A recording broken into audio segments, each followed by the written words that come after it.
Kwadcast Nation, we have an exciting episode and some big announcements, folks. First of all, let me tell you about Angela Johnson. This woman is a trendsetter. She is a needle mover. We're going to be talking about her company, SanoMidlife, and the impact they're having on perimenopausal and menopausal health, democratizing it, making it available for the masses.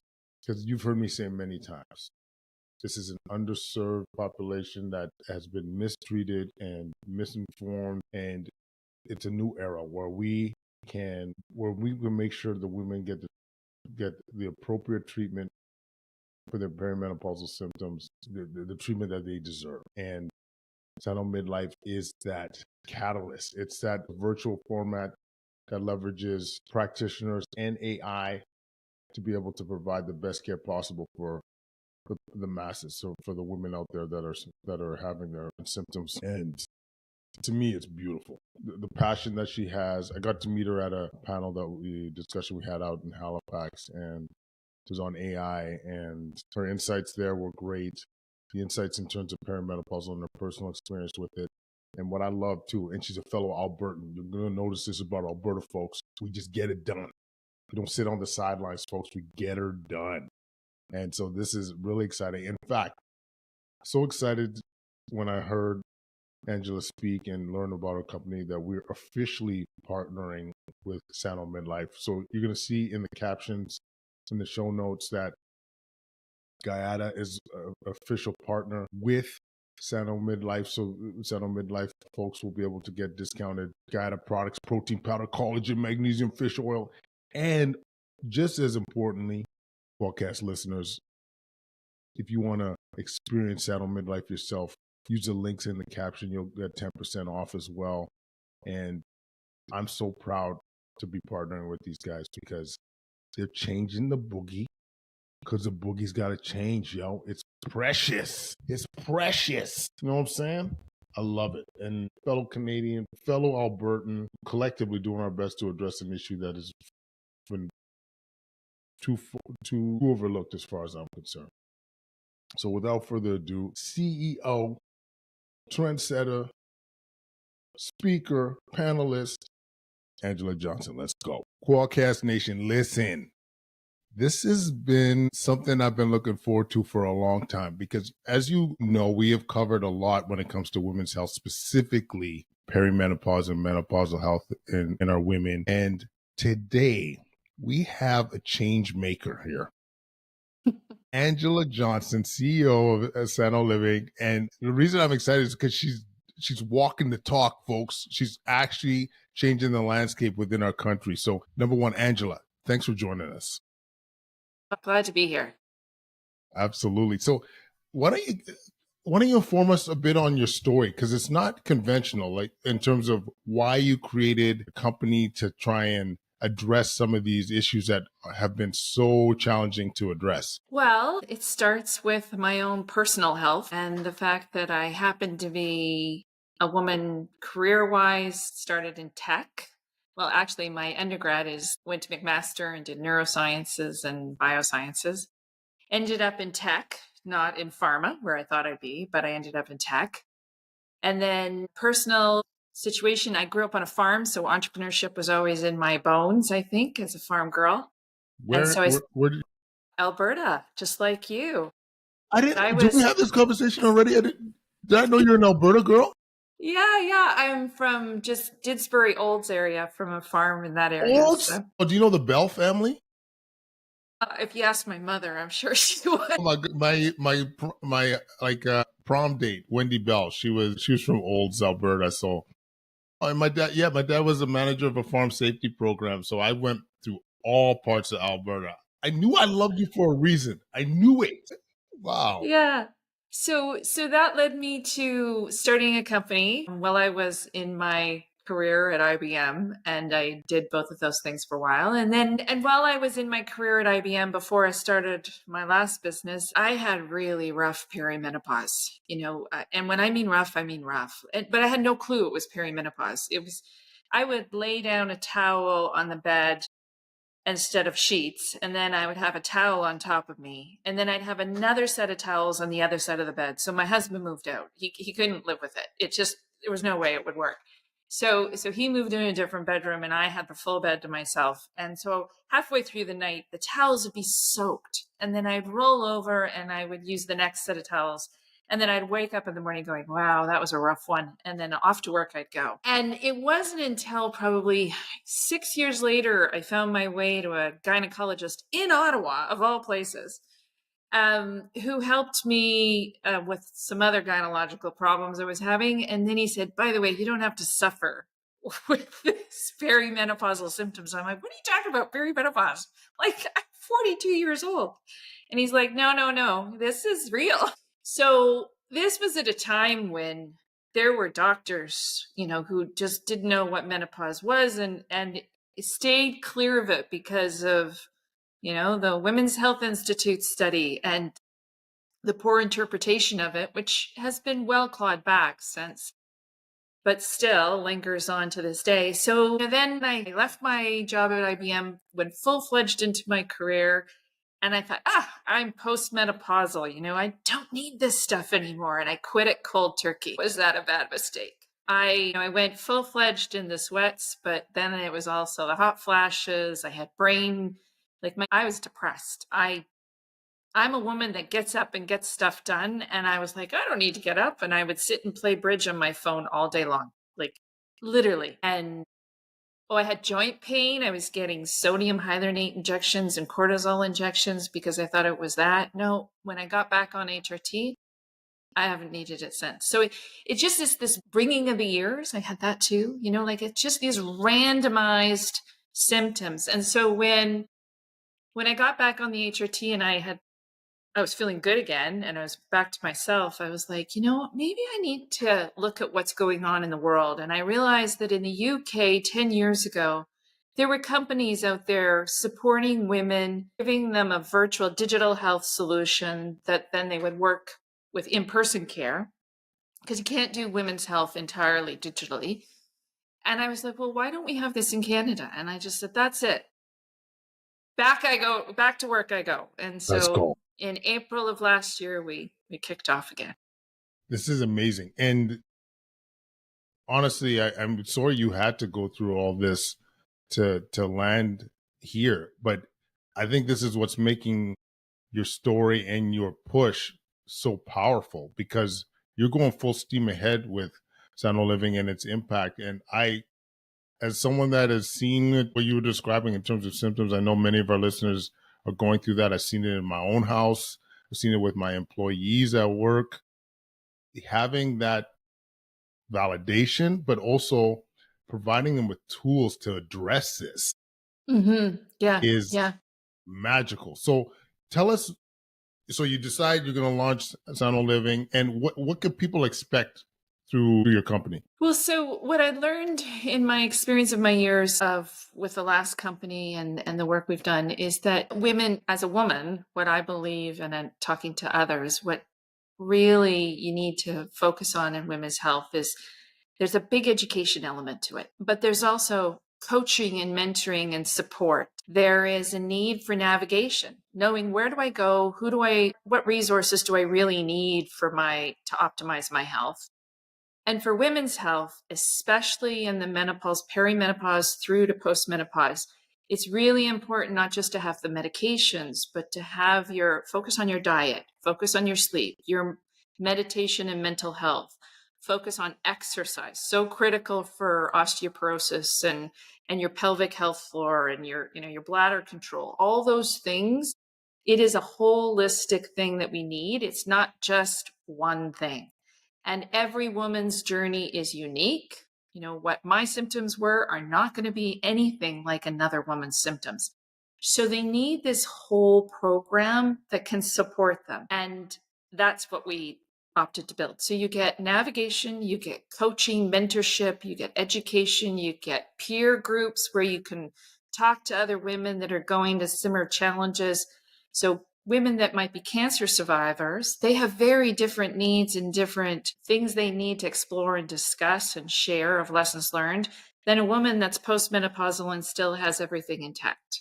So each woman is able to explore with a group of others what's working for them and share their stories, because women are community driven. We're very much, we love to talk and explore with each other and share. We have that environment. And then they have the clinicians, whether it's a naturopathic doctor because they want to focus on supplements, or if it's an actual clinician like a nurse practitioner or a physician that they want to look at the HRT or other medications because they may have a contraindication, or they maybe need a dietitian or a physiotherapist.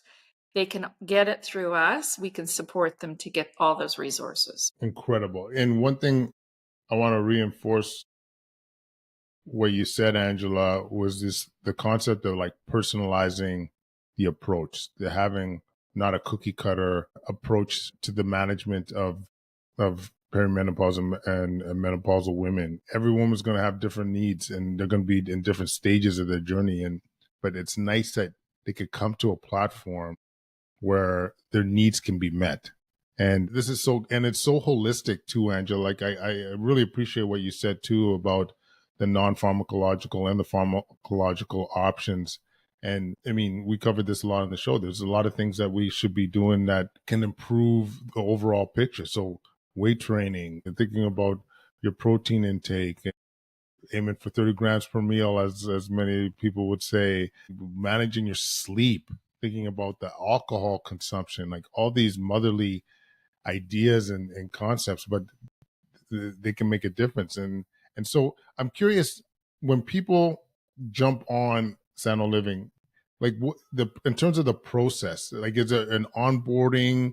Do they have to fill out a questionnaire to be able to assess where their needs are? Like how do they approach things for? So they all start with a self-guided assessment. And so it asks about your periods and your flow if you are still having a period. And that gives us some baseline metrics around what stage you might be in. And then from there, it gets into the green scale. It's a standard scale out there, which has been around for, I'm going to say 40 plus years, maybe longer, I think longer. And so it's used around the world, but it's 21 questions that it looks at your mental health. There's almost half of it's on mental health. And then it gets into the vasomotors, it gets into sexual health, but it still doesn't cover a lot of the symptoms that we've discovered over the years that is actually tied to estrogen, because we have estrogen receptors everywhere in our bodies. And so this is why we get these crazy symptoms when our estrogen depletes and we can't figure out, well, why would I have a UTI and have tinnitus, and vertigo problems? What's the link there, right? So it looks at all these other symptoms that a woman might be having, and she can decide how many symptoms she wants to explore. And then from there, she's paired with a coach, mentor, who is a licensed health practitioner who is trained in menopause and has a broader scope of focusing on the lifestyle changes. And then from there, it's an exploration about, do you want a naturopathic doctor? Do you want a nurse practitioner or physician? Or do you want both?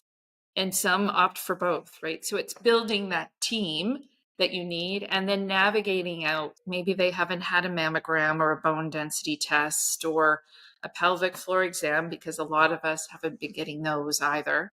So it's all of those things coupled together. And then the plan continues. And some women, we navigate back to their GP because they just kind of needed that baseline of information and where they're at. And they'll go back and have the conversation explore with their GP, or they stay with us. It's really, every woman's different what happens.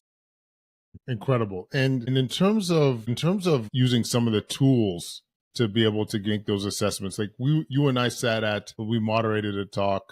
We're part of a panel, back in the spring. And one of the things that really caught my eye was Sano Living leveraging AI and how we could be using AI as a tool to be more efficient and to provide optimal care. So I wonder if you could speak a little bit about your experience there.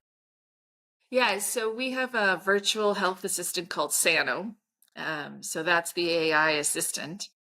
And I actually was listening to some of your past podcasts, and you had our deal Piper on, and she mentioned how, menopause is not a 15-minute consult in the clinic, right? Like there is this steep learning curve. There's this, the listening and the need to get to know the person. And so we leverage Sano for that portion.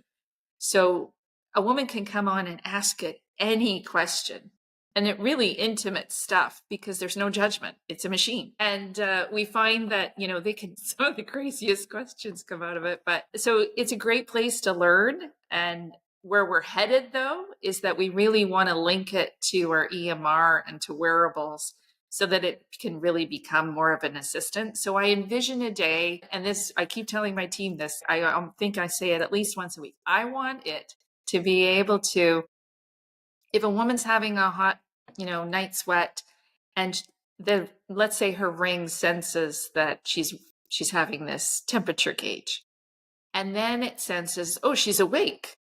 And so then it'll ask her, Angela, I notice you're having this intensive hot flash that now you're awake. You have that meditation breathing exercise that you like so much. Would you like me to play it for you instead of me having to turn on my light, stick my phone in my face, find the meditation and breathing exercise? It's all there, and before I know it, I'm back to sleep. And the whole hot flash and night sweat is finished. So this is where I want to get to, where AI it really becomes a true fledged assistant.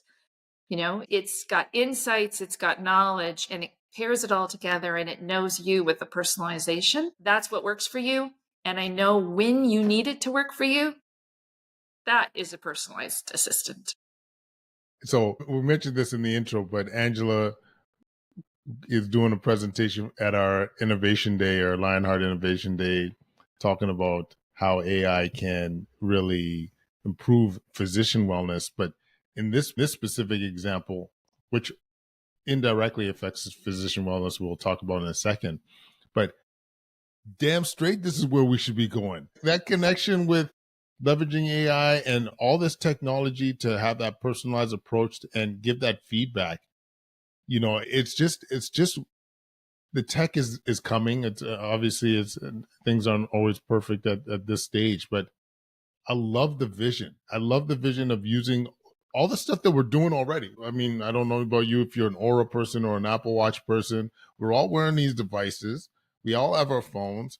It'd be nice to have that kind push or kind nudge to say, you might benefit from this. Just allow yourself to be more optimized, because I don't see how this isn't coming. And I love the fact that you yourself are pushing this within your team, because I have no doubts that you're going to get there. We're definitely going to get there, because I'm not going to stop beating my drum about it. Absolutely. And Angela, this kind of ties honestly to the clinician wellness. So I kind of, as I mentioned before, I kind of stumbled into this area, one through seeing my wife going through her experience, but then opening up my eyes to what many of our staff are going through. And number one, for sure, this would be so beneficial to so many of our women that are going through this stage of life, but also that whole principle of having that personalized approach and feedback using AI as a healthcare provider, to me, it would be so valuable. Like, I'm wondering if you could comment on where you see or how you see that benefiting the clinician. Well, clinicians, they run busy practices. And unfortunately, in Canada in particular, right, our provincial health codes for billing codes don't support physicians to be able to really do the proactive care that they, I think, signed up for when they became doctors. Like, when they really wanted to become a doctor, it wasn't, I want to be able to spend 5 minutes with my patient, and then I've got another 50 waiting in the waiting room, and they're having a mental health moment or a moment that needs, an hour consultation, not 5 minutes. And unfortunately, the more AI, like, we have great tools, and we will never replace the personal nature that a doctor and a patient's relationship has. but I think we can streamline the administration. We can streamline the process of helping women get educated. Like we're talking about menopause. So, women can come in, be self-assessed, right? So they come in with a paper that says, well, this is where I'm at. My symptoms seem to be, suggesting that it's menopause related. And now I'm equipped. I understand the language. I understand the terms. I'm more educated. That conversation that, would have taken an hour can maybe take 15 minutes, right? In the billing code that we've got. And so it can also, the next layer I want to get to is clinical decision support tools.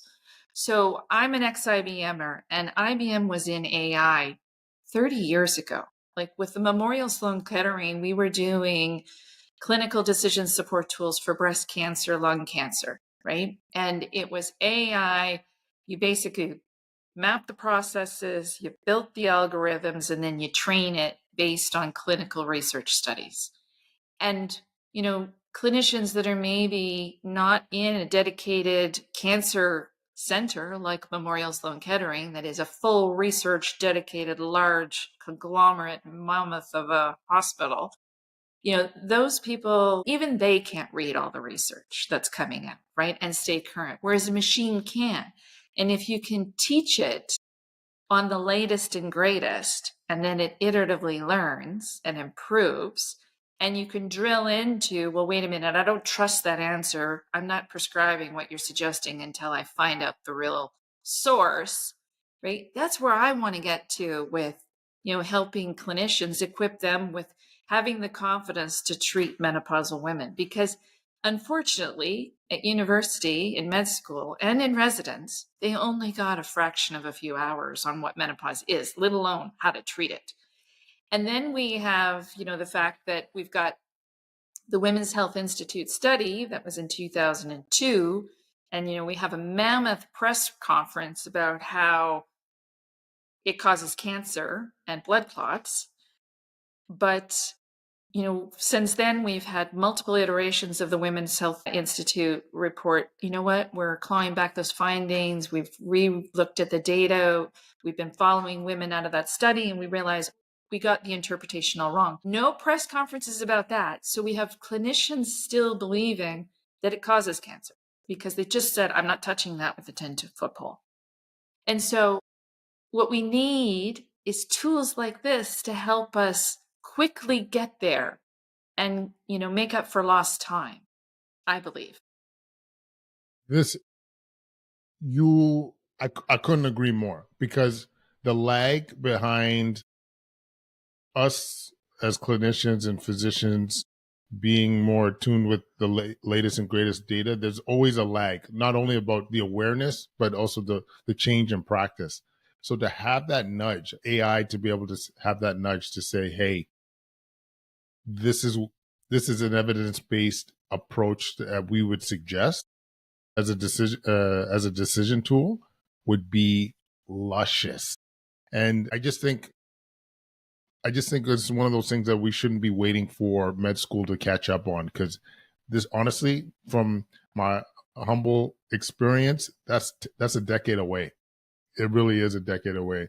And so, yeah, leverage the tools that we have in front of us and love it. Decision support, efficiency as they're seeing their clinician, because they have an educated patient that can more readily describe their symptoms and have a report on your desk. This is not only a roadmap for, to be honest with you, for perimenopause and menopause, but this is a roadmap for every type of condition out there. Yeah, for sure. For sure.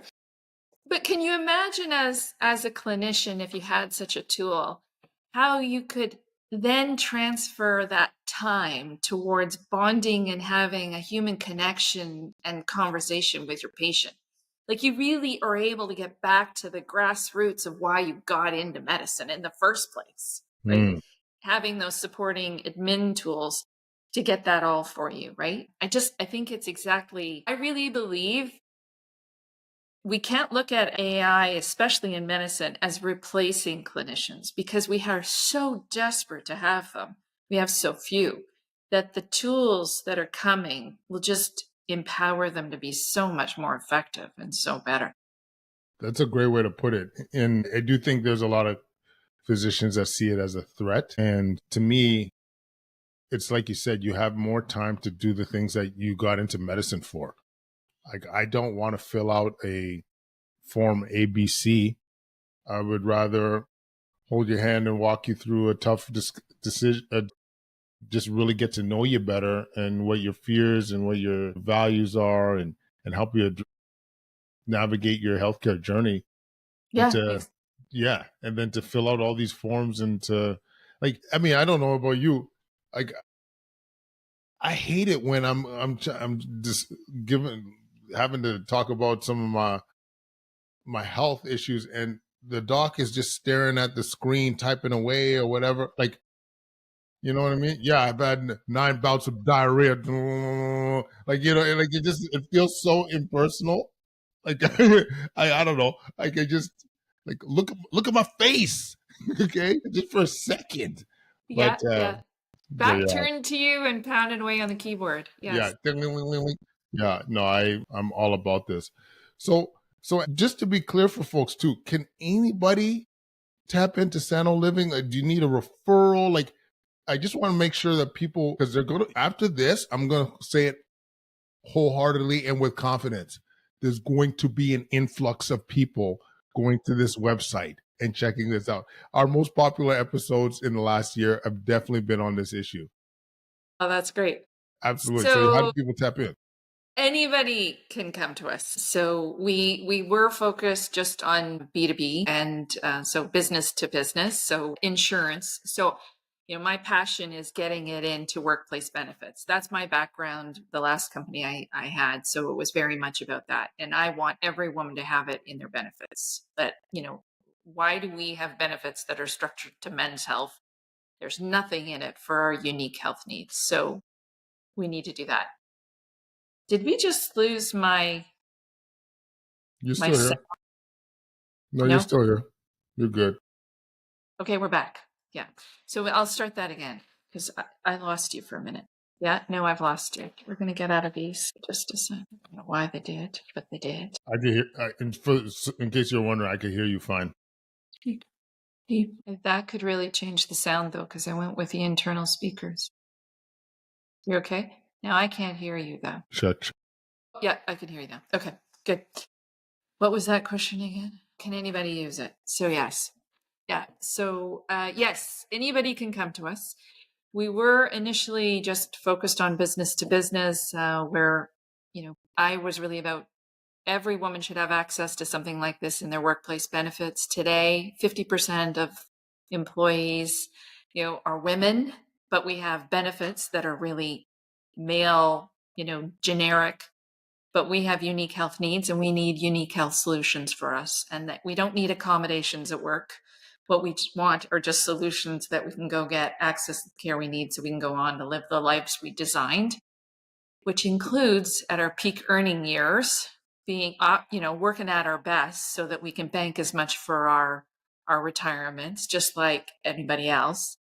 And so what we did recently, though, is we opened it up to the public as well. So just because you don't have it in your benefits of work yet, you can get access to us. And you can use your health spending account, your wellness account to cover the cost of it.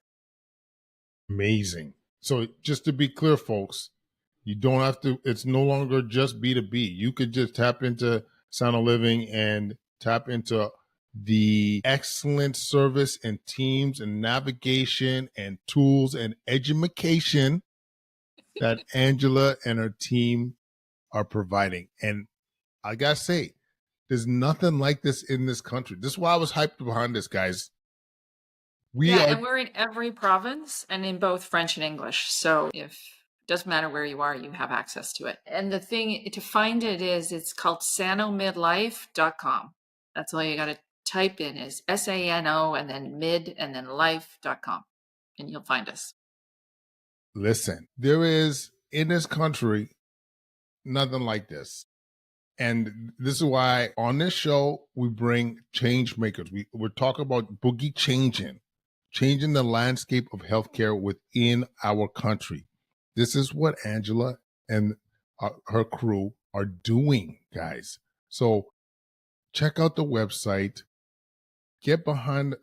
Pass this along to any friend, family member that you think will be experiencing perimenopause or menopause, and let's support each other. And even the guys, I'm telling you, you will be so grateful. This is true. I won't lie. You'll be so grateful when Mama Bear is feeling better. And it's a total game changer. Anything else we've left out, Angela? Anywhere? Anything else you want to pump up? I think one of the things I see a lot on social media, and maybe we can go there for a minute, is, there's the feedback about, well, why is menopause having such a moment? Like, women have been having menopause for the last, since inception. So what's the big deal now? Like, are women just, becoming whiny, complaining things, or is there something different? And I think what is important to recognize is that, up until 20 years ago, women were able to access medications and go to their doctor and get access to care. It was very prominent. They didn't talk about it, but they could go to the doctor and get access to care. More than half the population of women were on HRT. In some countries, 80%.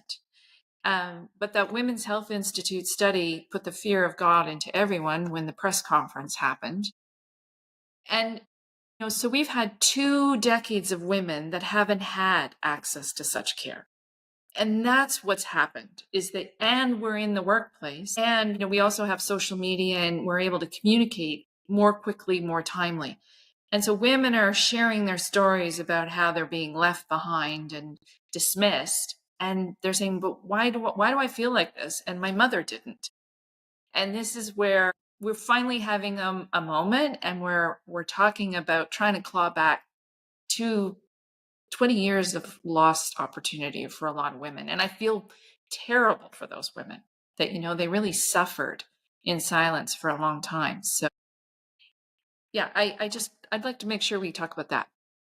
Well, like, let me just throw down for a second. Why the hell is it a problem for people to see a movement develop, whatever you want to call it, for when there's been injustice and people are feeling there's a movement so people could be more functional and feeling better? There's women that were put on antidepressants. There are women that were retiring early from their profession because of their symptoms. I'll give examples in my world. In the intensive care unit, you would have and especially when we were in a time of crisis, we're better now in terms of HR. You have these women that are super knowledgeable, have this experience, and they're out of your workforce when a bunch of youth are coming in because of their symptoms. Like, this is not justice. This is not right. This is not good for anybody, period. Yeah, so totally. You know what I mean? So if you want to have a movement, I'm saying own it. Whoever's whining about this, I don't know what you're whining about. Like, there's nothing to whine about. Like, people feeling better and getting some attention because of the lack of awareness. Like, it's, to me, there's still, like, even I still talk to many coworkers now, and they're still behind the times. I just got a message the other day saying, like, aren't I going to get cancer if I start HR? Just like the old WHI kind of movement, press conference movement. And so, like, not to get too getting on a whatever the term is, soapbox or whatever, but scream from the fences. This to me is a stupid argument if people are whining about this. Like, keep shining, Angela and crew and social media. Keep shining. Absolutely. Yeah. I do believe you're absolutely right in that, women are leaving the workforce unnecessarily because they're just not getting access to the care. And that was exactly what, was driven behind my approach, was that I want to get into workplace benefits so women can get the care they need. But, 1 in 10 are, and this is consistent in, third world countries that have been doing assessments, 1 in 10 leave the workforce due to their menopausal symptoms. And then there's 75% that just have daily disruptive symptoms. And so they're not functioning at their best. And the last thing they want is, an accommodation and said, well, we've got a package for you to go on disability leave. That isn't what they want. They just want to feel better so that they can forge on with the career that they had designed for themselves. Because this is our prime time to earn our dollars too. And we have career aspirations. We want to, part of being fulfilled as a human is contributing and being part of a greater event. And to be fully fulfilled, that means work for a lot of women, right? And so, yeah, it's about time that we fix it. Yeah. Purpose. This is a lot of the people that are working in our environment. This is their purpose, to serve and to be present for that and to teach and to provide the next generation with the tools to be able to do their best work. And so, yes, absolutely, we should be addressing this full on. And I got to say, Angela, you've been a champ. You've been a champ to not only, like I said, you walk the walk, talk the walk. So I mix my metaphors all the time. Run the marathon while talking, but it's just nice to see not only the advocacy, but it's nice to see a company provide tools to be able to fix the problem. And you're not seeing much of this in our country. And this is why I think,